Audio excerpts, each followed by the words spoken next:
And we are live. Welcome back, ladies and gentlemen. You have reached the next installment of the Mecca of Banter, where the jokes don't stop, the banter doesn't quit. We are not the Mecca of hugs and kisses. That's not what we're about. There have been shouts all week in our group chat specifically about that, but sometimes you need a little gentlemanly interaction with your lads as well. It's not all delusional takes. Sometimes, mostly delusional takes, but not all the time. Sometimes we like to be level-headed. In these two-man podcasts, I love to be the host, Andy Hoover, Young Yid on Twitter, matched up with my boy Nikki. Again, we always enjoy these. They're fun to roll through, and frankly, maybe not as much banter on these. It's tough to poke at you specifically, but always a good time. Happy to have you. Nick Hayflinger tapping in on the other side as well. What's up, man? Hoove, I couldn't agree more. I think without any of the United boys, and what a great week to be United, this podcast runs pretty smoothly when it's just some, good old London boys. We were going to get through the whole thing without it even being mentioned, but you still had to throw it out there. I had to. I always do, because I think the podcasts sometimes they hit better when we don't have to hear it every time. I do also want to give a shout out. This is my first podcast as a married man. Hey. So shout out to Mrs. Hafey. She's the GOAT. Your boy got hitched, so I am officially a married man, so it feels good. Congratulations again. Excellent wedding. We had a fantastic time. We attempted a starting 11 lineup photo in the dance floor. It went about as well as one might expect. Everyone just got in the photo. we just packed it in and attempted to look cool doing it, but fantastic wedding. So happy for you guys. Mexico looked amazing. Very jealous of that. We are now bundled up in the cold and snow in St. Louis. Winter has hit, and it has come hard and strong. Yeah, both of us had hour-plus drives home. Yeah, love that. Yes, that was sweet. I'm glad I made it back in time for this, frankly. But yeah, we big week in Missouri. We do have legal gambling now. That is exciting. We're excited about that. We're happy to throw out some future bets of the week, some things like that. I think we should definitely start to get into more now that it is very much so legal. Not that we were doing it illegally in the past. That's not us. By no means. But no. as you know, Hoove, I am no gambling man, and I even cashed in on that $300 bonus bets that we got. Why would you not?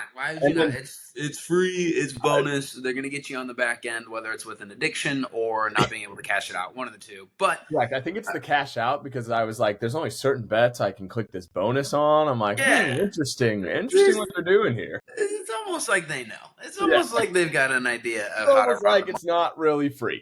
But who knows? Maybe we will get a sponsorship one day and we can flex our own bonus bets and such. But that being said, I mean, hit us up.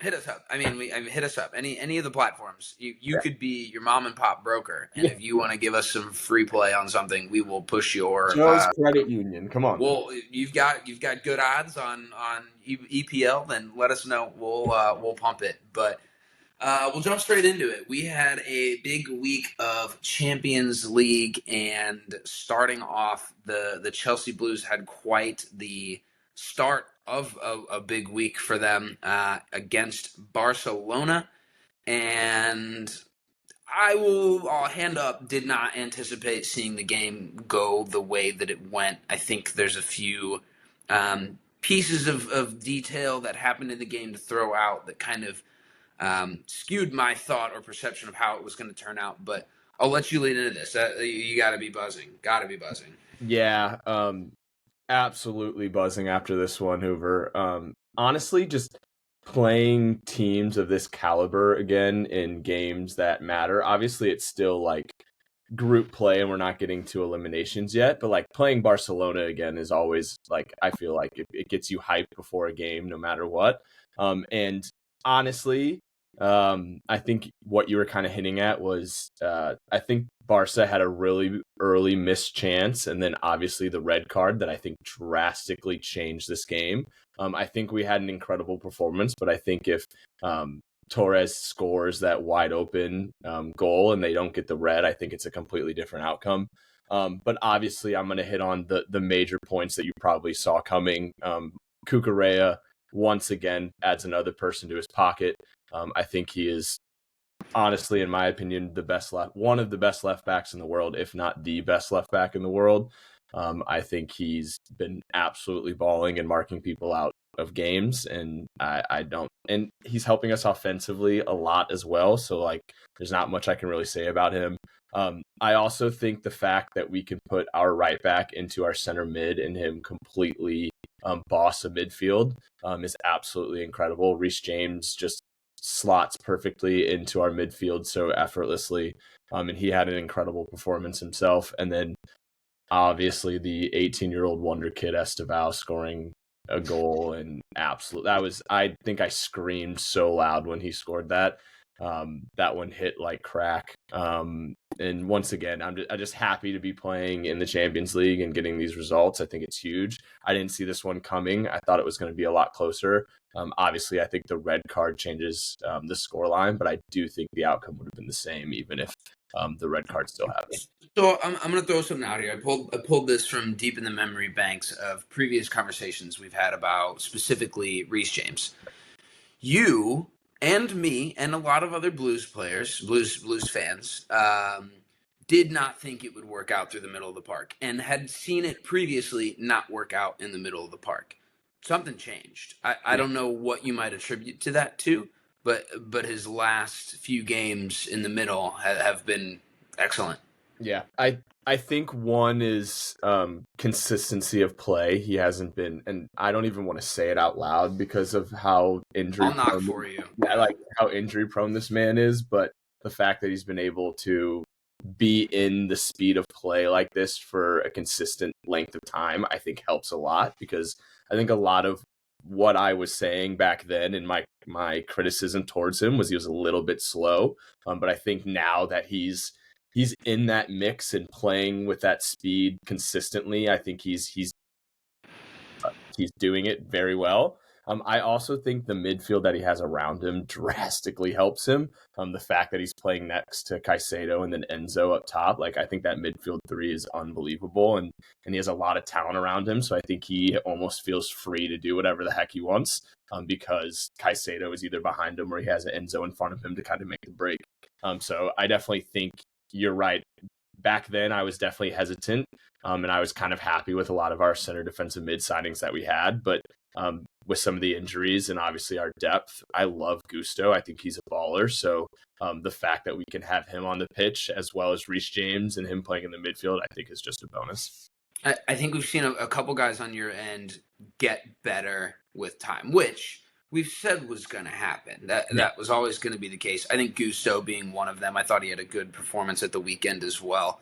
Yep. I would argue that Reece James is your best ball striker on the squad, and I don't know if anyone would really argue that. But his passing range, even compared to Caicedo and Enzo Fernandez, is just better, and that opens up a ton for you guys. His free kick, his corners, his corners are tasty, and dude, it's insane to me that he's 25. Yeah, like I feel like he's been around for forever. I was talking about this someone. He's literally our vet. Like he's our vet. Yeah. He's 25. Well, and the last time he played more than, let's see, I'm looking at his sheet here. The last time he played 40 games, or at least 40 games, was 2020, and then he played 39 in 2021, and he didn't play more than 25 outside of last year. So, like, since then. So, the best ability is availability, but I think you're right in just getting minutes in his legs. He's looked like the guy we thought he was always going to be, and I don't know if that right back position suits him as it used to with just the injury track record and legs and ability. So, I think Reece James is one of those guys that not a lot of people can dislike. I think he's a good dude and was a generational talent 7 years ago, 6 years ago, and now it's finally all kind of coming together. So, I also Yeah, that's stupid Kukurea guy though. I hate him so much. He did so well. It was ridiculous. He's so good, dude. It's kind of gross that how good Kukure is playing. And it's funny. Remember I hated him. I was like, Ah, this dude is unreal. He's so wildy, he's so fiery, but like after a while you kind of just have to absolutely love it because he gets the job done week in and week out. I'm crediting myself for giving a shout to whoever wasn't listening at Tottenham when he was on Brighton. I very much so I caught remember you. notice. Yeah. I caught notice of how he was playing and his ability to go forward and back and defend one on one. And he was a menace on Brighton too. And I made the shout that he would be a good signing for Spurs, and he's come good at you guys at Chelsea as well. So I think the big one is, it's crazy to think too. Lamine Yamal was locked up, no question about it. He was still one of Barcelona's better players on the Oh yeah. field, but dude, Araujo just absolutely blew it. Like Yeah. he came out of having a terrible week with shoot Uruguay. Jeez, sorry. Had a terrible week with Uruguay midweek. Got absolutely dunked on by Alex Freeman twice. Turns around, red card away in the Champions League for Barcelona against Chelsea. Just a miserable week for him. Definitely worth pointing out that Yeah. if he does, I don't think if he gets that red, it's 3-0. But I think you were the better team. I I mean, agree. 100%. That first opportunity they missed, and that's football, right? Like you don't take your chances, things will fall the other way. And I think Barca is going to be fine. Yep. They're still top of Serie A, but La that Liga. just has to feel good. Anyone's going to take that for sure. You said Uh, Serie A, by the way. It's La Liga. sorry, La Liga, I whatever. will Not say. I will say. I think Serie A. a credit that I want to shout out is I do think Maresca got our lineup right. I was very hesitant and worried at first because we didn't really have an out and out striker, and he put a lot of speed up front. But I think he did it for a reason, and it was shown in that game because we pressed the living shit out of them for like the first 70 minutes of this game. So I think the fact that he got that right and it worked out well in our favor, it gives him some credit because he's been, I think, Yep. under the microscope for a long time. I think I made a comment about it going into the game, and then even I thought about it a little bit more, and I think that I've watched a lot of high line football in my most recent few years, and a high press and a high turnover rate with speed and behind typically caters itself to attacking football against that high line. So yeah, no, I wouldn't argue that. I'm done calling him Pablo Maresca. I will learn Thank his you. name from here on out. Um, the only other notable game on Tuesday of last week, Leverkusen took Man City at home 2-0. Man City had made some very obvious rotation, but it's just, I know I said, there's a clip of me on this pod like 2 weeks ago saying like, they're fully back, Pep's fully back, Man City's fully back. It shows that I think that they've got depth, yes, but when you swap out a full team like that, it doesn't always click for you, and you can't have your star boy Holland come in and just save you every week. And he needed rest too. The top team that they can put out is just still in my mind Premier League winning worthy, Champions League winning worthy. It's just like the inconsistency on their end is so interesting to me, and they even almost blew it to Leeds like at the weekend. So I find that to be interesting, and I don't have too much more insight. I didn't watch a ton of that game, but definitely something worth watching. They're going to be fine. A quick shout out to two Americans. We had a Weston McKennie headed bullet header to help pull them and Juventus out against Bodo Glint away. And then Timmy Weah with the start against Newcastle and just a devious whipped ball into the front for an Aubameyang crisp finish. Love seeing, dude. We're talking about Americans on the stat sheet Bro, I in the love it. Champions League every week, and Love more it. than one. Just sometimes you got to take a step back because that's not something that was happening in our lifetime previously. We're so spoiled, and I just hope that it comes good for the World Cup. I was gonna say, too bad it's probably gonna be wasted because the boys haven't even played together. I would We're like to not gonna think go down that. Timmy Weah and Weston McKennie are just immediate locked on positions. If you ask me, Yunus Musa, no, I can't give him that guarantee. Christian Pulisic, yes, I can give him that guarantee, but the I rest is agree with kind of you, up in but the air. if we wanna do anything in the tournament, those boys got to play with each other, and we The haven't boys done got to play. Yep. On to Wednesday, couple big ones. I did not watch a lot of them as I was sucked into the current European champions PSG versus Tottenham. I can glance on that. It was such a weird one, dude. It was like, what did I say all week? Take the over, take the that. over, take the over. I banged that over because it was a 5-3 finish in favor of Paris. But this was a weird one. We're coming off of like For a the second, I worst. thought you had them. I mean, me too. I had no reason not to believe. It was like the you know it, there's things that I could nitpick in this one. We just had lost maybe the most embarrassing loss that I've watched as a Tottenham fan at Arsenal 4-1. So you're going into a game away against the European champions and a team that's not confident, not they lack structure. They're not looking good as a They leak whole. goals. Dude, Vitinha No, I balled. was about to say, I hope that was the first thing you said because there's only one Vitinha man that fucked you over, and his balled. name is Bateen. It was Bro, the his goals first goal. weren't just like they were No, fucking goals. the first goal was unbelievable. His second was just as good. He's His he's third goal was a penalty, but this I will say this: one, it was good to see Kolomwani get on the score sheet. He had two really good goals. One rebound on a set piece and a side volley that I've not seen a Spurs player connect with as well in years. And then a dribbled a guy 1-on-1 and tucked it bottom corner when the game was more or less dead at that moment. So I was so happy to see him ball out, do really well. He was assisted the Richarlison goal as well. The build up to Richie's first goal was excellent. But this was comfortably the worst half of football I've ever watched Christian Romero play. It was delusional passing out of the back that we've not done a ton of recently, He and looked to so just out of position so many times, but I it, think that was because of, like you were saying, it was bad passes by him that like it, he was trying to recover, and then he was almost like stepping in spots that he should not be stepping in, and it it, did not look good.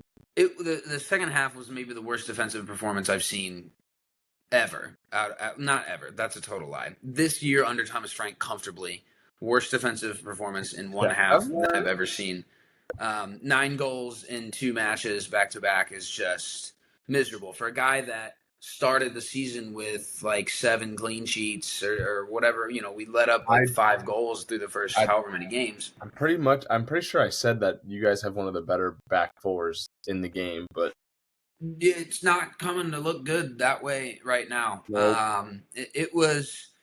I wasn't super disappointed because it looks so much better, just in general, from attacking output to thought to plan to tactics. And I think individual moments totally botched and blew the game. And honestly, if I think 5-3 is flattering, it shouldn't really have been 5-3. But um, yeah, whatever. You move from that. It's you take that on the chin. You're away at Paris. No one anticipated a win. No one anticipated points coming home.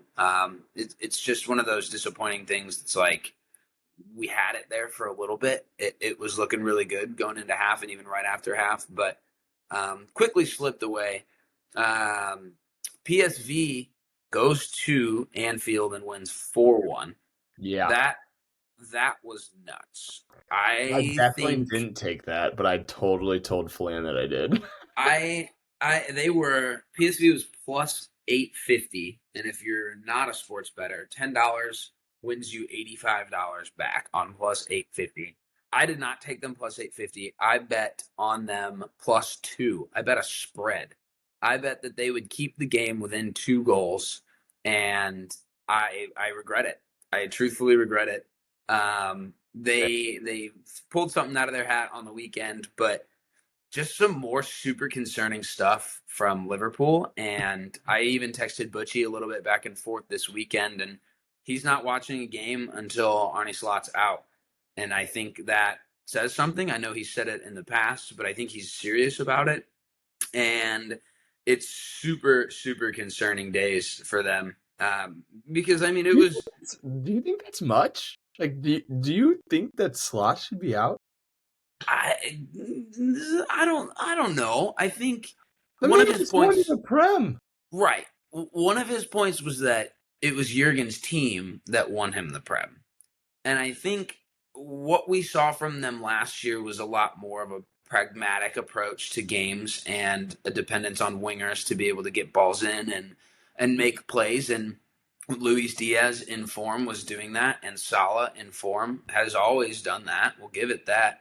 But I don't know if there's something to say even about the drop off from Verge and Salah in their older age, but to just hang it on that is insane to me. Like I don't think I don't know. Like I don't know what someone would look at in this Liverpool side and say this is what needs to change, this is what needs to happen because they've paid a ton of money for guys. Some need to still come good, obviously. I think it's going to take a while for a few of them to figure out, and it always was. But the amount of money and the talent that came in, his decision, I think, in benching Ekatike when Isak came in, it has been the number one fireable offense thus far because But Ekatike was in the form of his life. that's not on him.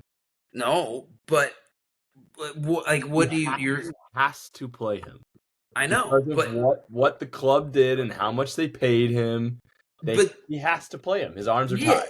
to a certain degree. But you also the first objective should be win every game that you Oh play. yeah, And but Ekatike was doing it. And now you subbed him out. He loses form because he's not getting consistent minutes. Isak's playing a lot, but he didn't have a preseason and wasn't playing for the first multiple games of the year until the transfer window closed. I Like think I think the Ekatike man would look management. great in blue. What? I said I think Ekatike would look great in blue. I think he's regretting his decision at this point because he could have gone anywhere and been one of the star guys on a majority of these I teams. feel bad for him too. That one, I think if anything, that was where everything started to go wrong for him. Um, Arsenal beat Bayern at home. This was a big one. Um, we saw the Neuer brainless decision for the Martinelli goal at the end. I think it was a corner for Timber, and I don't really remember how Medwecki scored, but um, it was comfortable. Frankly, I don't think there's no other compliments that I'm going to give, but against a team who everyone thinks to be as one of the top contenders for the Champions League, I think it showed everyone that Arsenal are serious I think it shows the strength of the Prem, honestly. I for like that sure. that was like, oh wow, like they're doing this to like they're not doing that to everyone in the Prem. Like they're having That's trouble true. here and there. So like when you see them go and do that to a side that's supposed to be one of the best in the world, it makes you realize that the Prem has a lot of talent and a lot of good teams in it. For sure, for sure. One quick shout out for Bayern. This Leonard Carl kid's going to be a Bro, problem. He's did going to be a you problem. do you do you know the little backstory lore that with him? You do? Was So like He was that kid a viral that's video. that scored that like chip up Yeah. bike on a futsal court when he was Yeah. like 13. He was 14 and it was like 3 years ago, and he's now 17 playing for Bayern. Dude, he's got a Champions League goal, and I think he got a league goal Yeah. in their game previously. Their So goal was a great goal. it was great. It was Like, fantastic. oh my word. The Yeah, build up, the ball out, and then the one touch cross to him was beautiful. yeah. So I think this is. I don't think people are worried about Bayern either, Yeah. but it just. I think it shows more about Arsenal. Unfortunately, if you ask me, but whatever. That's stupid. It They'll be sucks. fine. Everyone's gonna be fine. Let's see. We can just go ahead and jump now on to the Premier League weekend that we did have. like I mentioned earlier, Man City pulls it out late against Leeds at home. It's a little bit more Phil shaky. Foden, Phil Foden's back. bro, I think Phil Foden's back. bro. I think he's I've super back. I've unfortunately slash fortunately, however you want to take it, have been a Phil Foden fan for a while. I think that dude is nasty. So to see him finding success again doesn't make me mad, is how I'll say I it. I like Phil Foden, and I think he's a super fun player to watch. Also, Reece James's class 25, like in and out of form, but still just an absolute baller. And yeah, they did pull it out late. It was a good goal from him. Newcastle thumped Everton away for 1.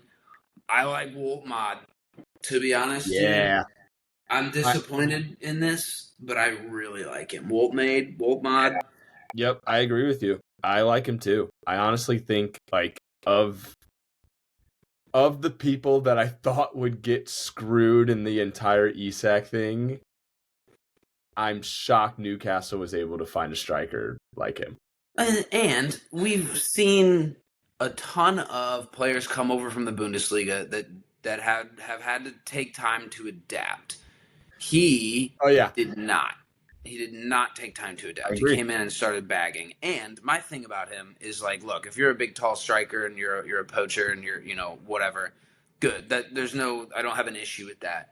This dude's got sauce, Yeah, absolute it's sauce. funny. He kind of reminds me of Ekatike a little, just a I little. mean, just it is he is so funny to watch run, but Yeah, he's so tasty on the ball. yeah, Like pause, but he's so just comfortable with it.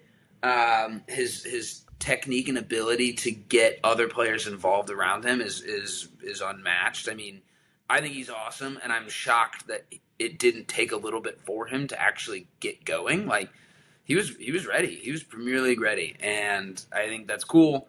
I hate that it's at Newcastle, but what have you. The super maybe one of the I mean, I feel like I say this at least once a month. One of the worst football games I've ever seen was with my team that I support in Tottenham, and it's every month one game is the worst game I've ever seen. So yeah. He's Fulham, kind of on a stinker right now. dude, there's nothing to be excited about, bro. There's nothing to be excited about. And I've got talking bits on this one. So Fulham come in having earned 1 point on the road this year. Where would you want to play next? Have you not had very good away luck? Tottenham Hotspur Stadium, who have had terrible performances at home. I think I saw that they're 1 win in 7 in their last home matches, which is embarrassing. Like you just can't have that happen. Um, First goal, brain lapse, Kenny Tete deflection. I was mad that you just don't get up for the game immediately and let something like that fall and like that fast. But fine, 1-0, 4 minutes in, a lot of clock, a lot of game to start figuring out. 2 minutes later, Vicario decides that he's a left back and wants to go on a little bit of a run. This man correctly comes out, sweeps up his box, It's a great play. takes a good touch. I was like, oh, okay. Takes another touch. I was like, great. Launch that bitch. No, brother. He decides he wants to play someone in on the wing. Let's think about how that was going to work out for him. He's heads down, defender or attacker on his back. He's shielding a defender. Decides to try and whip the ball up the field. In play. In play. Falls to Own in their Josh midfield. King. Josh King lays it off to Harry Wilson. Harry Wilson from 35 yards just Great crosses finish. crosses the ball in the net. Great I'm finish. almost confident I'm making that finish. Yeah, you're right. You're probably right. But regardless, there was nobody in net. And then my man has the audacity to get back in the net and yell at someone for not closing down the shot. Brother, you were a half mile away from your own net where you should never have been. That ball should have gone out of the $1 billion stadium. Buy yourself your Bro defense some Zed time. is what the Bro Zed, commentator kept saying. buy your defense some time to get back in position and get back in front of net, brother. That someone sent Flan sent the clip of it in the Mecca group, and I genuinely, when I watched it happen, started laughing out loud. Like I was by myself, and I was chuckling because it's just the type of shit that only happens to me, bro. It only happens to me. It only happens to Spurs fans. It only happens because you got a I don't know, bonehead dude. Vicario in net. You want a guy by the name of Sanchez? You've seen some shit. I'll give you that. I'll give you that. Yeah, but that was bad. I felt really bad for you on that one because So I didn't think and, you played bad. but then all right. So and then now there's a whole lot of off the field stuff about this. So the fans in the stadium who have watched one win in 7 matches, who pay thousands of dollars for season tickets, see that happen, they boo him. I don't necessarily love it, but I don't blame them at all. And then there was another opportunity where he sweeper keepers and he launches it out, and there was a huge sarcastic way from the home fans, like big old fuck you, dude. So he just got booed. He just got sarcastically cheered after he launched one, which he should have done in the first place. And then he comes out, says that he doesn't like being, jeered by his own fans, and Frank defends him, says that the people booing are not real Tottenham fans. I think that's all bullshit. I think you cannot say that. I think you, as a manager, yes, he made a mistake. You can say that. You can say you didn't like it, but you cannot start targeting fans this early. A week prior, he says he's working with a team that finished 17th. These are loser comments, loser mentality, things that none of us want to be a part of at our club. And then, last summer, Daniel Levy, the chairman at the time, comes out and says, we want to be a team that pushes and fights for a Premier League championship. We want a team that pushes for Champions League trophies. Like, we're saying all these things about a club that we all feel the same about. But then to back down and say, well, don't forget we finished 17th last year, or that's bullshit. You have to give the fans something to cheer for. We're not cheering for you right now because it's ass. It's all so bad.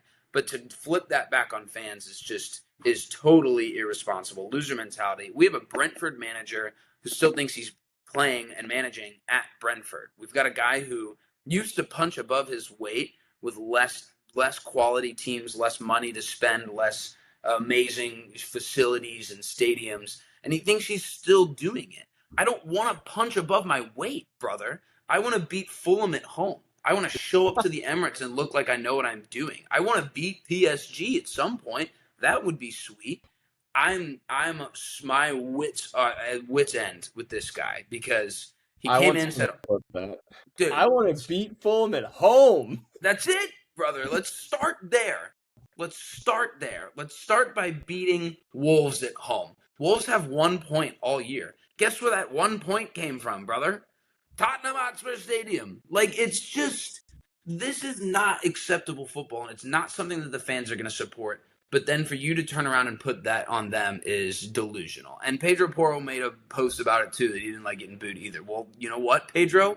The balls that you're whipping into the box should I make don't it into like the those box. either. Instead of going behind everybody or over the end line, getting them in the box, because that's clearly the plan and seems to be the only concrete plan that Thomas Frank has, is get him the ball and whip it in and hope somebody up front's going to get to it. So it's just, I don't want to keep sitting here and just dragging on about it, but there's no ideas, there's no plans. A $50 million creative midfielder that we bought to replace James Madison doesn't even start against Fulham. He I was doesn't start about to against ask you, PSG. He doesn't what's your start thoughts against about him? Arsenal. What? I was gonna say that was gonna honestly be my only question that I had for you is what are your thoughts on Xavi Simons? Like I feel like the dude should be starting, but I don't clearly there's something that I don't know.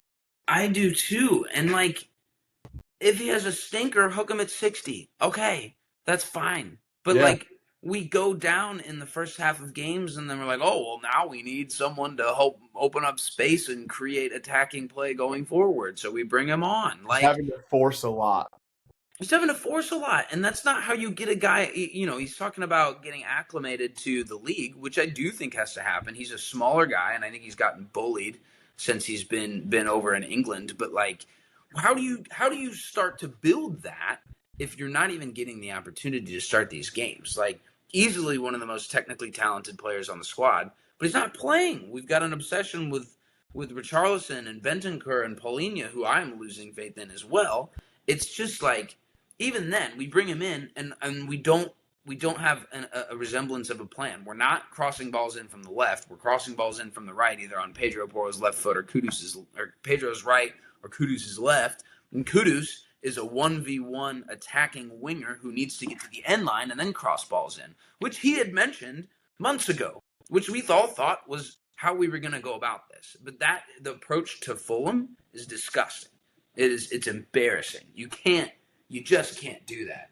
But Kudus scored a good goal. That was nice. There's some, it's just aggravating, dude. I'm so tired of getting on this podcast and just being so negative all the time. But it's like, what else do I have, bro? I don't know. I'm so sorry, Hoove. It's all right. It's all right. And it's hard to banter Tottenham, and I say this all the time, but nobody hates Tottenham more than Tottenham fans. It's been that way for a majority of my fandom. So you guys can. I'm in group chats where people are like, "Damn, you guys blow." I'm like, I know, right? It's crazy. Like, it's not even banter. I and coming from me, this is actually, I feel like, not saying much because I try not to use this that much, but I feel like you guys are getting so screwed by injuries all the time. Like, name a time that you've been fully healthy for 4 weeks. For like years, and it was the first. It wasn't even the first stretch of games. Like, we haven't had guys. You still have Kulusevski on your roster. Right, bro. I miss him so much. I miss Matt so much. I would like to see Solanke just touch the field and see if he can't do better than Richarlison. Like, it's just, this shit is consistent. But even then, the team that we put out should beat Fulham. You're right, and that's what I was trying to say. Is like, you have depth now. You've bought depth. You guys have brought in people, and you guys should be winning these games. But fully healthy Tottenham, I think, is a lot different. Dude, it's mind numbing, bro. I don't get it. So let's move on from it. United beat Palace. Did have to give them a shout. I will say I put money on Palace the night before. It was a 6 a.m. game. I fully expected Palace to show up and play well, but from what I understand, Xerxes had some great hold-up play. They were the lads Mount were happy to see the game him winner. Back in. Yeah. Mount scores the game winner. Nicky's favorite player. We all know that. They did want me to give a quick shout-out to Luke Shaw. I will give him a shout-out for playing 6 games consistently, 90 minutes. He's been good. I'll give him the credit where it's due. It's good to have a guy who's had all these injury problems be, a consistent player. I don't think he's been unbelievable, but I'm not a United fan. I don't watch them like that. So they're happy with that, and that's good. I think it's wild with some of, they've, of their last 5 games, they've won 2, draw 2, and lost 1, and they're still in 7th and 3 points off of 3rd. So, that's crazy. And you got to be happy with that. They went on a really good run there for a bit. Where I will give them credit is their last 5. It's also their only competition. I know. But even then, I still think Amram makes delusional decisions, and I think it's starting to come together a little bit, and they're doing well with what they've got. I didn't watch this game at all, if I'm being honest. I didn't either. It wasn't a chance. But, I'm happy to give them a shout-out, and they're doing better than Spurs, so, good for them, is what it is. Liverpool beat West Ham 2-0. I saw a joke on Twitter that was like, what was it? It was like, teams say that they've started to figure it out, but when in reality they just played West Ham. I thought that was super accurate. That's actually hilarious and so spot on. Isak scores his $150 million goal. Then they get one at the end after Paqueta talks himself into 2 yellows, which is funny. But I would say the game of the weekend, everyone else would agree, the game of the weekend was Chelsea Arsenal at the Bridge. And we may have some takes for this. I wish someone else was here to help put a handle on what we were about to say, because I think we might be in the same position. But I will let you go for it. Oh, where do I even start, Andy Hoover? There's so much that I want to talk about with this one. But as always, I want to start with this one. How the fuck is Anthony Taylor refereeing this picture? Andy Hoover, how is it every time, he is always our ref? No, hand up. I thought he did okay. I'm not going to sit here and say it was the best ref game I've ever seen. He still made questionable calls. And and the one thing that really irked me is one of the commentators, I'm pretty sure, was like, one of the best referees of our generation. And I'm like, what the fuck? I want to fight him. Okay, but anyways, regardless of Anthony Taylor, I do want to talk about the red, because I think the red drastically impacted this game. I think before the red, we were seeing a very different game than what happened afterwards. I was feeling very comfortable in that first 38 minutes when we were fully healthy. We had, I think, majority of the chances. I don't even know if they had any, and I was feeling very, very confident in those first 38 minutes. I'm not gonna sit here and say it's not a red. All I'm gonna say is the freeze framing and VAR and slow mowing and all that shit is complete bullshit, and I hate it. Well, I'm going to say something because we had a red card against you that was pretty much the same thing. No, I don't think so And at all. Casado has had another instance where he had another foot even higher up on Sar's leg that was not given as a red. And I think it was and bang on. and I was gonna say, I've seen cards for way worse, and I've seen cards for way less. Literally I think it last was week, bang Reece on. James was cleated on the shin, and they didn't get a red for it. I forgot even who it was, but like, very similar situation. I don't think he was fully planted, and when you watch it full speed, like I did, and I'm pretty sure everyone else, I thought it was a foul. I didn't even think it was a yellow. It was that bang bang of him missing the ball and then getting his ankle. Do I think he gets his ankle, he gets him cleated, it's high up? Yes. Is it a red? Yes, if you slow mo it down. But I just hate it because I think it completely ruined the outcome of the game. I also think Caicedo needs to probably be better there, but I also loved his energy, and that's kind of how he plays, his balls to the wall, going into tackles. So like, I'm not going to get super mad. I do think it's bad that we're leading the Prem by double in red cards. You guys have so many red cards. Yeah, we have 4, I think, and the next closest is 2. So that's just not good. Yeah, the tackle. I think he's got to be better there. But this is he does this, and you're right. And I'm not going to call him a dirty player, because I don't think he's intentionally dirty. He plays hard. He plays balls to the wall. He plays risky in some of these tackles sometimes, and that is just a direct reflection of something that he missed that he shouldn't have done, that was correctly given a red card, in my opinion. And I think he's had a challenge or two over the last year that also could have been red cards that he was let off. You're right. I don't think that's a bad take at all. I also, and I'll be the first to admit it, the faking the injury to kind of hide it as well. Like I hated that. I could see it. You know, when you can just tell, like in his face, like his reaction. I was like, brother, like I can see it straight through your face that you are totally doing this because you know you got a red, you know you got his ankle, and you're trying to deflect to make it seem like it's not worse than what it was. That was bad. I didn't like that. Was bad. Also, young player. Hopefully he learns from it. I'm gonna sit on that one. I also, before the red, I know we already talked about him in the previous game, but Reece James was the best midfielder on the pitch there for a few minutes when we were fully healthy, and I think that's just laughable with all of this Declan Rice shouts all the time, and we have our right back just absolutely bossing their midfield. I hate that the red happened because, like I said, I think the outcome of this game would have been drastically different, and I think we're walking away with 3 points. Like it's funny. I think Arsenal fans should be very upset with the outcome of this game, but I'm actually upset. Like I think we could have got 3 points here, and we could have closed the gap between them, and it would have been massive for us.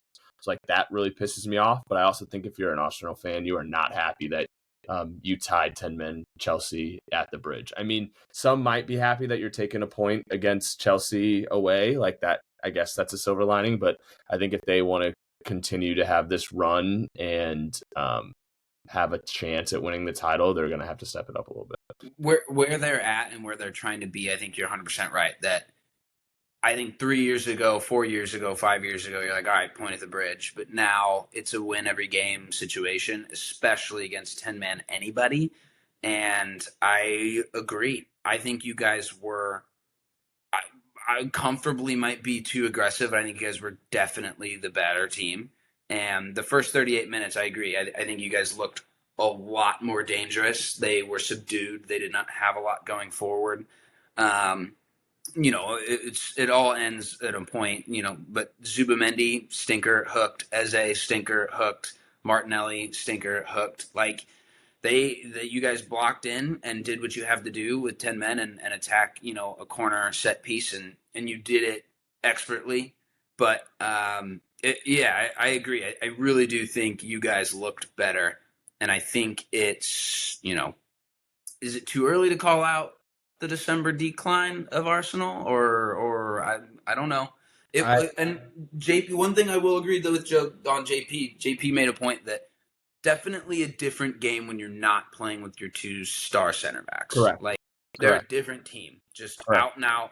Mascara's good, Hincape is good. I don't think those guys are an issue by any means, but they're so wired to playing with the two that they have consistently out there that definitely drew them back. And that tweet I sent killed me, and I think I agree. It was like watching Hincape and Mascara. It's like watching a dog drive your car perfectly. He's driving the car perfectly, but it's still a dog driving the car.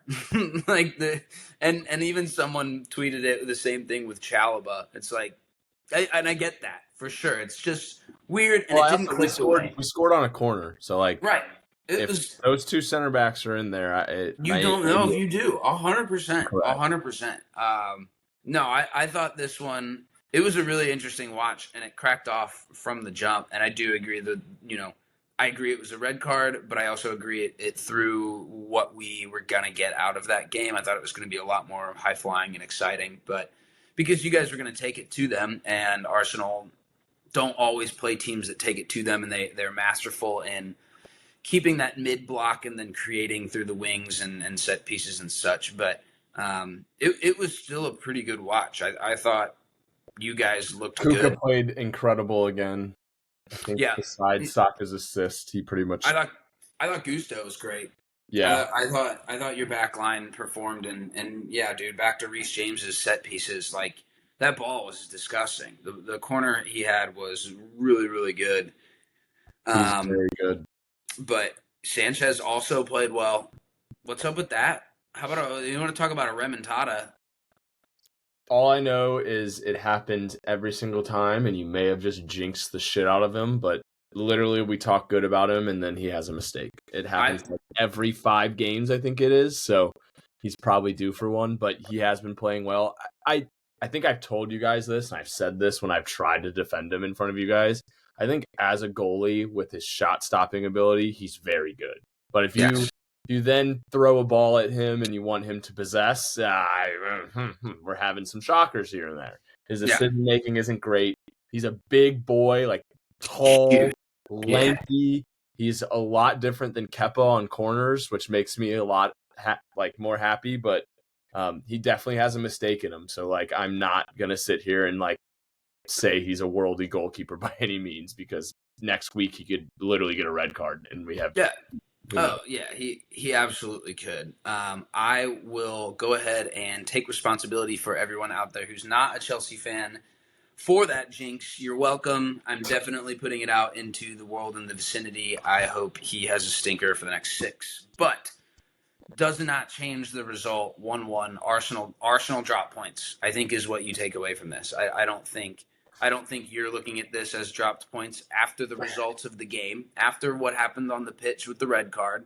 You Yeah, don't sit with 10 men and expect to come out with a win very you're not often. wrong. So I think through when you're chasing a team and you get to play them straight up to literally have a 6 point swing almost, I think you need to take full advantage of it. And I was nervous coming into this game, and you're right. I probably would have taken a draw, but after seeing how we were playing for the first 38, like I was mad that we didn't get the 3 points because I think we showed that we could have got the 3 points if we were fully healthy for the whole 90. yep, I think so too. But we are entering the festive fixture period, my friends, which means we have football tomorrow. City play at Fulham. Tottenham go to their favorite place to play outside of London, outside of Tottenham Hotspur Stadium. Putting you on the hot Newcastle spot here. What's a good bet for the Spurs? over. We're gonna Over? get. They're just gonna put. It's just we've got a leaky back line. We've got I'm guys who throwing don't. it. We've got guys who don't know what they're doing. We've got a manager who doesn't know what the tactics are going to be, and we've got a Newcastle team that's suddenly found form in the last few weeks with a star striker who looks like he's actually a star striker. So I think that's a good bet. Did I say City at Fulham? Arsenal home to Brentford. Let's see. I thought I saw United somewhere. Where are you? Do you? Oh, you're at Leeds. Tough place to play. That Leeds. It is. Ellen Roads. Ellen Roads is a rough place to play. We'll see how They've it goes. done well. I think this one's I think a must win for us if we want any talks of any sort of race. I agree. I think you guys have to keep yourself as close as you can to Arsenal for as long as you can for there to Yeah. be a race. Which, speaking of race, is hilarious to me. We just talked about how inconsistent Man City is. Just chilling in second. I know that. Still, Well, that still was not a another problem. thing I was gonna say of like the fact that City is playing the way they are and they're still like in striking distance. It scares me because we all Yeah. know what like happens to City after the new year. They just fucking turn it on like nobody's business. It's like Pep's been taking notes the entire year and is like, all right, I know now, and just freaking Ripping out his hair follicles, of which he yeah. has none. Yeah, no, I City Until 5 points. he goes and plays Spurs because for some reason you guys always beat them. So I don't get that. yeah, We were put on this earth to do one thing and one thing only, and it was beat City home and away. I guess because I don't get that at all. What are the other ones? Let's see. Chelsea. Did we wait? Oh, United then on Forest Thursday United. against West Ham, which I mean, just West Are Ham, you and dude. Max watching the Newcastle Spurs game together? Absolutely not. No, absolutely not. I love the kid, good dude, but dude, I can't do the Newcastle thing. It drives me insane. And they're also, final bit before we go, but there were some absolute antics and just scenes out of Newcastle away at Marseille last week.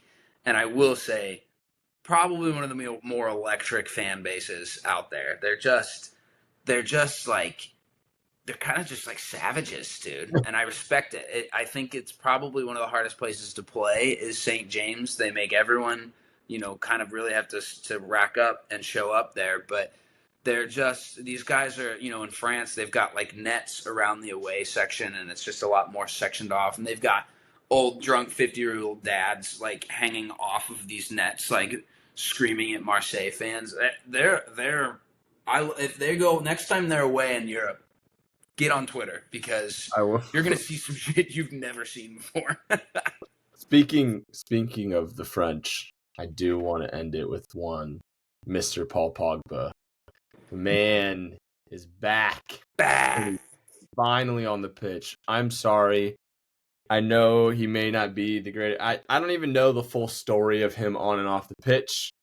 Don't know him personally, but the man with the ball at his foot, I don't know what it does to me. It just puts a smile to my face. I found on YouTube, it was 8 minutes after his debut. It had every single touch of his 8 minutes that he was on the pitch, It and was awesome. it was unbelievable. Yeah. The man is. We say it all the time. Class is permanent. He is so saucy on the ball. It makes me so happy. I think they had like an early red card too, and they lost like 4-1. Just got absolutely blown out. But he came on the pitch and he looked so good. So good. No, they were losing 4-0. He came on and they scored. Oh yeah. And Wait, he then they scored? beat PSG 1-0, and Wait, he came he on didn't and score. When did he no, he didn't score? score. No, they. I Oh, said they scored. Sorry, oh, okay. like Monaco ended up scoring with Pogba on the pitch. Damn. I saw some of those clips. He looked awesome. And Dude, then situationally, they were fighting for a 2-1 finish. They did not need to bring him on during their Champions League game. But I will say, on that same side of the token, Balogun, 2 goals, 2 games. Love to see that. He's on penalty duty for them, and he had a really good one against Paphos midweek. But we will be keeping an eye on Mr. Paul Pogba because we are all a fan of skill, class, talent, and wizardry, of which he has all of that. I turned my notifications on for Monaco for sure. Yeah. I hope he plays with. I need more content. I need more content of him because we missed it. Football's missed it. The world's missed it. I think everyone's behind him now. You serve a suspension for doping, but you come back. Who cares? What about it? You did it. You can't do the crime. Don't do. Wait. Can't do the time. Don't do the crime. You got there. All right, but that said, I think that wraps us. I think we've covered about everything we could. Make sure to follow us on the socials, TikTok, Instagram, Twitter. I'm really hoping we get a St. Louis City head coach coming in here soon. Would love to start to think about what next year might look like. Also, quick shout out before we drop. I think Saturday is the MLS Cup final, which I might actually tune into. Miami versus Vancouver. We got a We've got little Messi versus Thomas Müller. versus Thomas Mueller, which is just MLS. Is cheesing ear to ear. They got these guys in the final, and even if Vancouver, I think it would have been LAFC, which we would have seen Sonny in the final. They've got to His be free really kick goal to send it to OT. Sorry, sick. but what a goal! And yet again, what have I watched for 10 years? Harry Kane put them into the wall, dude. Put them into the wall. I saw him score 2 free kicks in my entire Spurs career. One of them was a deflection, and the other was a stop-start, push off the wall, and whip around. Both great goals. But then Sonny does this just all the time, and I had to watch that the 10 years I did. That one drives me insane still to this day. To this day.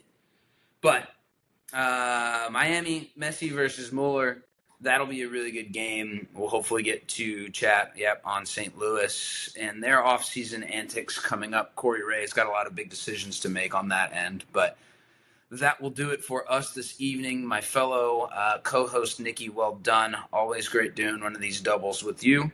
And we will chat at you all later. Cheers, Hoove. Cheers.